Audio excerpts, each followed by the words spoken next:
I found my husband's secret apartment 300 miles from home. The key was heavier than it should have been. It was just a standard silver key, the kind you'd get cut at a hardware store for a few dollars. But as I held it in my palm, standing in the sterile hallway of an apartment complex I'd never seen before, it felt like it weighed 1,000 pounds. I'd driven 300 miles on a hunch, fueled by a single nagging suspicion that had been gnawing at me for months. My husband, Alex, had been taking business trips to this city every month for the past year. He always came back with a tired smile, a small gift for me, and a story about another successful deal closed. I'd never questioned it. I'd never had a reason to. But last week, I found a receipt in his jacket pocket, not for a hotel, for a grocery store, and it was from this very address. I slid the key into the lock, my heart pounding so loud I was sure the neighbors could hear it, and I turned it. The click echoed through the empty hallway, and I pushed the door open. I never thought of myself as a suspicious person. In fact, my friends often teased me about how trusting I was. You'd believe a stranger who told you the sky was green.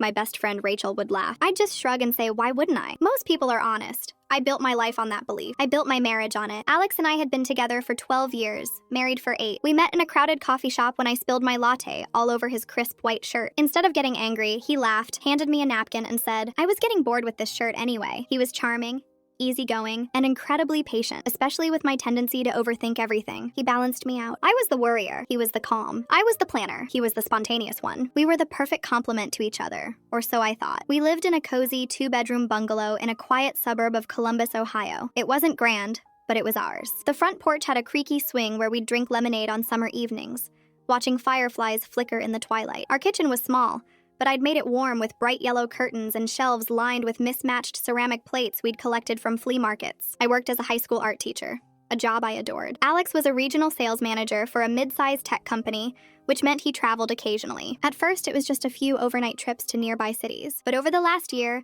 those trips had become more frequent and the destinations further away. It started subtly. He'd mention a new client in Chicago, then a conference in Detroit. Then came the trips to Nashville. It's a growing market, he explained one evening as he packed his suitcase. My boss wants me to focus on the Southeast region. He spoke with such confidence, such certainty, that I never thought twice. I'd help him fold his shirts, remind him to pack his chargers, and kiss him goodbye at the door. I'd miss him, but I trusted him. I noticed the changes slowly, the way you notice the gradual fading of a photograph. He stopped calling me in the evenings. Before, he'd FaceTime me from his hotel room, showing me the view, asking about my day. Now he'd send a brief text. Busy day, heading to dinner with clients. Love you, and then silence. His attention when he was home felt fragmented, like he was constantly distracted, his mind wandering to a place I couldn't see. He'd scroll through his phone during dinner, a habit he'd always hated. I'd catch him staring blankly at the television, his jaw tight, his brow furrowed, and there were the gifts. Small, impersonal gifts that felt like an afterthought. A snow globe from Nashville, a keychain from Chicago, a scarf that wasn't really my style. I saw it and thought of you,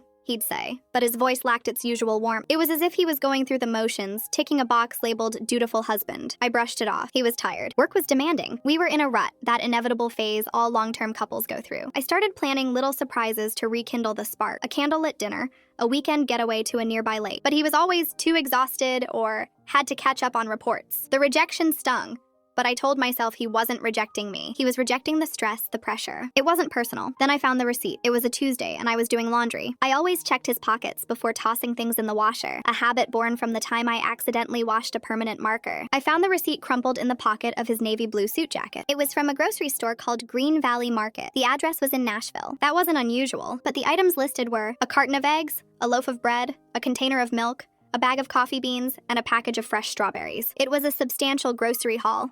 Not the kind of purchase you'd make for a quick hotel stay. You don't buy a half-gallon of milk and fresh produce for a 2-night business trip. I stared at the receipt for a long time, my mind trying to rationalize it. Maybe he was staying at an extended stay hotel. Maybe he was cooking for clients. Maybe he'd met up with a colleague who needed groceries. I held on to those explanations like a lifeline, even as a cold knot of unease began to form in my stomach. The coffee beans were what broke me. They were from a local Nashville roaster, a brand I'd never heard of. He'd brought me back a bag of coffee from his last trip. He'd handed it to me with a smile and said, I know how much you love trying new blends. I'd been touched by the gesture. I'd brewed a cup that morning and made a mental note to order more online. And now I was staring at a receipt that proved he'd been to that very roastery. But he'd bought this for himself. He'd bought groceries for himself. He was living there, at least part-time. I wasn't angry at first. I was numb. I sat on the floor of our laundry room, surrounded by unfolded towels and the scent of detergent, trying to piece it together. Was he seeing someone? Was he just escaping us? Was I the problem? I replayed every argument, every cold shoulder, every canceled date night. I tried to pinpoint the exact moment he'd started slipping away, but I couldn't. It had been a gradual erosion, a slow retreat I'd been too trusting to notice. I decided I needed to see it for myself. I couldn't confront him with a suspicion. I needed proof, so I did something I never thought I'd do. I waited until he left for another trip to Nashville, and I took the following day off work. I told the school I had a stomach bug. Then I packed a small bag, filled up my gas tank, and started the 300-mile drive. I'd memorized the address from the receipt even though I couldn't explain why. It was just a grocery store address, but it was my only lead. I'm not sure what I expected to find. A house? Another woman? An empty parking lot? I spent the entire drive rehearsing what I'd say, imagining dozens of scenarios. I felt ridiculous, paranoid, like a character in a bad movie. But I couldn't shake the feeling that something was deeply, fundamentally wrong. When I arrived at the address on the receipt, I found an apartment complex. A clean, modern, nondescript building surrounded by manicured lawns. It was the kind of place you'd rent if you wanted to be anonymous.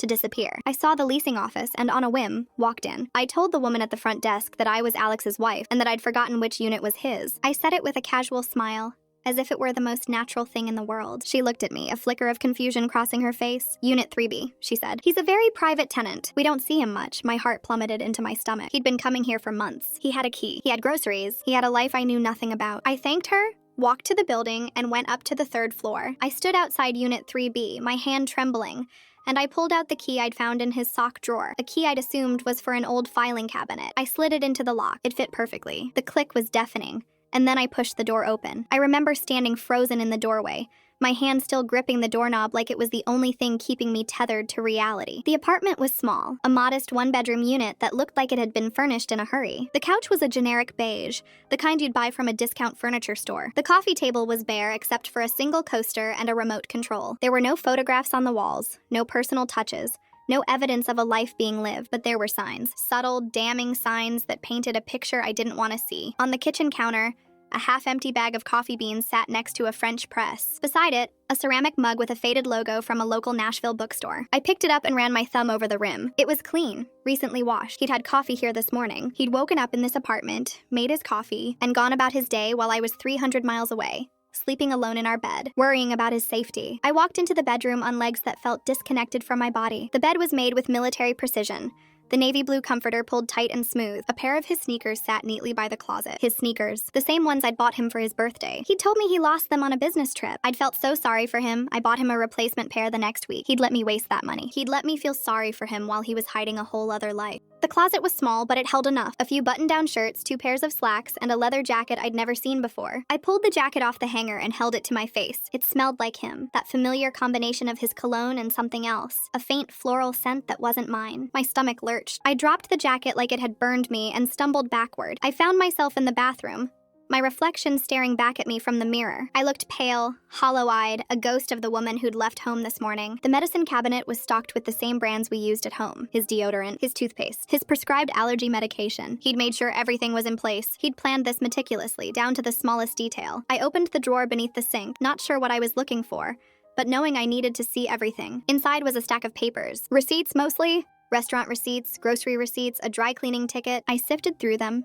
my hands shaking, my eyes scanning for anything that would make sense of this madness. And then I found it, a credit card statement. Not our joint account, a separate card I knew nothing about. The charges were all local to Nashville. Restaurants, bars, the grocery store, a monthly rent payment to this very apartment complex. The balance was substantial. Thousands of dollars he'd been hiding from me, siphoning away from our shared accounts, from our future. I sank onto the edge of the bathtub, the cold porcelain seeping through my jeans. My mind was a storm of questions, each one more devastating than the last. How long had this been going on? How many trips had he taken that were never about work? How much money had he stolen from our marriage? I thought about the vacations we'd postponed, the kitchen renovations we'd put off because he said we needed to save. He'd been saving, all right. For this, a part of me wanted to leave, to walk out, drive home, and confront him with the evidence. But another part of me, the part that had spent 12 years building a life with this man, needed to understand. I needed to know who he was, who he'd become, why he'd done this. And I knew, with a sickening certainty, that the answers were somewhere in this apartment. I opened the closet again, this time more systematically. I pushed aside his shirts and found a shoebox tucked into the corner. It was heavy, and when I opened it, I found a collection of photographs. Old photographs, some were faded,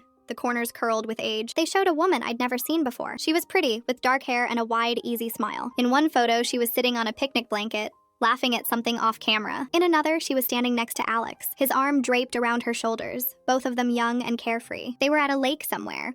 the sun sparkling on the water behind them. He looked so happy, happier than I'd seen him in years. I flipped through the photos, my heart pounding. There were dozens of them. Birthday parties, holidays, lazy afternoons, and in every single one, the woman was there. She was a constant presence in his life, a life he'd never shared with me. I didn't recognize her. I'd never seen her face.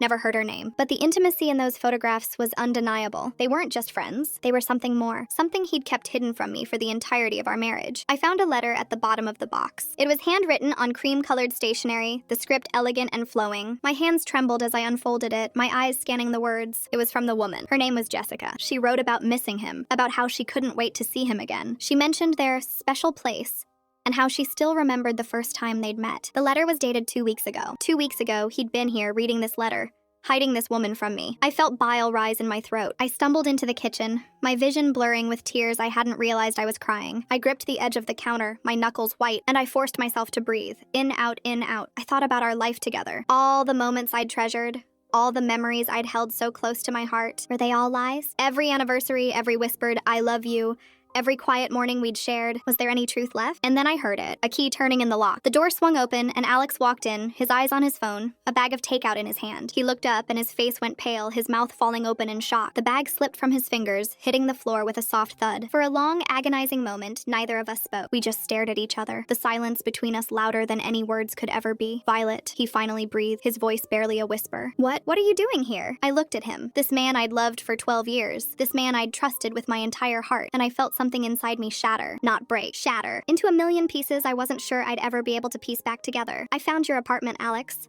I said, my voice remarkably steady. I found everything. Alex stood frozen in the doorway, the takeout bag at his feet, his face a mask of pure panic. He looked like a deer caught in headlights, his eyes darting around the room as if searching for an escape route that didn't exist. I watched him, and I felt a strange detachment, like I was observing a scene from above, watching two strangers navigate the wreckage of a life I thought I'd known. Violet, please, he said, his voice cracking. Let me explain, I laughed. It was a hollow, bitter sound that didn't feel like it came from me. Explain what, Alex? Explain the apartment? The credit card statements? The photos of a woman I've never met? I gestured toward the bedroom, my hand trembling. I found everything. I know everything, so explain. I'm listening. He ran his hand through his hair, a nervous habit I'd always found endearing. Now it just made me want to scream. It's not what you think, he started. But I cut him off. Then what is it? Because from where I'm standing, it looks like you've been living a double life. It looks like you've been lying to me for years. It looks like you have a whole other relationship happening behind my back. And you've been funding it with money that was supposed to be for our future. He stepped forward, his hands outstretched in a placating gesture. Jessica is not my mistress. She's my sister. I blinked, the words taking a moment to register. Your sister? You don't have a sister. You told me you were an only child. I know. I lied. He sank onto the arm of the couch, his head dropping into his hands. I've been lying about a lot of things, about my past, about my family, about who I really am. The room tilted slightly, and I gripped the counter to steady myself. What are you talking about? He looked up at me, his eyes red-rimmed and glassy. My real name isn't Alex, it's Andrew, and Jessica is my twin sister. We grew up in foster care. We were separated when we were 13. I told everyone I was an only child because it was easier than explaining the mess of my childhood. When I met you, I was so ashamed of where I came from. I wanted to be someone new, someone whole. So I invented a past, a family, a name, and I thought if I just kept running from it, it would eventually disappear. I shook my head, trying to process the flood of information. So this whole apartment, you've been visiting your sister? That's why you've been coming here every month? He nodded, his shoulders sagging with exhaustion. I found her 3 years ago. A private investigator I hired tracked her down. We've been trying to rebuild our relationship, but I didn't know how to tell you. I was terrified you'd think less of me. I was terrified you'd see me as the broken, messed up kid I used to be. Every time I thought about telling you, I couldn't. I stared at him, 1,000 emotions warring inside me. Relief that he wasn't cheating. Anger that he'd lied for so long. Hurt that he didn't trust me enough to share his pain. And beneath it all, a deep, aching sadness for the boy he'd been. The boy who'd felt so alone he'd invented an entirely new identity. Where is she now? I asked, my voice softer than I expected. She lives a few blocks away. She's married, has 2 kids. She works as a nurse. He paused, swallowing hard. She's been wanting to meet you for months. I kept making excuses because I was so scared. I was scared you'd see all my scars and decide I wasn't worth it. I walked over to him and sat down on the coffee table in front of him, taking his hands in mine. They were cold and trembling. Alex, I said, using the name I'd always known. Do you really think I married you for your perfect past? I fell in love with the man you are, not the story you told. I fell in love with your kindness, your humor, the way you make me feel safe. I didn't fall in love with a lie. I fell in love with you. He looked at me, tears streaming down his cheeks. You're not angry? I'm furious, I admitted, but I'm more hurt. You carried this weight alone for 3 years. 3 years, Alex, I could have helped you. I could have been there for you. Instead, you shut me out and built this whole other world without me. I know, he whispered. I know, and I'm so sorry. I was so afraid of losing you that I almost did did exactly that. I squeezed his hands, feeling the tension in his grip. I need to meet her. I need to see this part of your life. And I need you to promise me, from now on, no more secrets. No more lies. We face everything together, or we don't face it at all. He nodded, relief flooding his features. I promise. I swear to you, Violet. No more secrets. 3 hours later, I found myself sitting in Jessica's cozy living room, a cup of tea warming my hands. She was exactly as she appeared in the photographs, warm, open, with the same dark eyes I knew so well. She looked at me with a mixture of hope and fear, as if she was waiting for me to reject her. I've heard so much about you, she said, her voice tentative. Andrew, Alex, he talks about you constantly. He's so proud of you. I smiled, feeling the ice around my heart begin to thaw. He talks about you too. Or he will now that I know. Jessica laughed, a sound so similar to Alex's that it made my chest ache. He's always been terrible at sharing his feelings. But he's a good man, Violet. He's been through so much, but he's survived it all. And I think a lot of that is because of you. I looked across the room at Alex, who was watching us with a mixture of anxiety and hope. He was still the man I'd fallen in love with, flawed, complicated, and deeply human. But he was also the man who'd built a secret life to protect himself from the shame of his past. And as I sat there listening to Jessica tell stories about their childhood, I realized that love wasn't about perfection. It was about showing up, even when everything was messy. It was about choosing each other, over and over again. That night, we drove home together. The silence in the car was different from the heavy silence I'd endured for months. It was lighter, more hopeful. I reached over and took his hand, and he looked at me with so much gratitude it made my heart ache. I'm sorry, he said again, his voice thick with emotion. I'm so sorry I didn't tell you sooner. I squeezed his hand and looked out the window at the passing lights. We'll figure it out. Together. That's what we do. I hadn't found an affair or a betrayal. I'd found the broken pieces of my husband's past, and instead of walking away, I chose to help him put them back together. Sometimes love means confronting the hardest truths and staying anyway. And sometimes the biggest betrayal isn't an affair. It's the belief that you're not worthy of being fully known.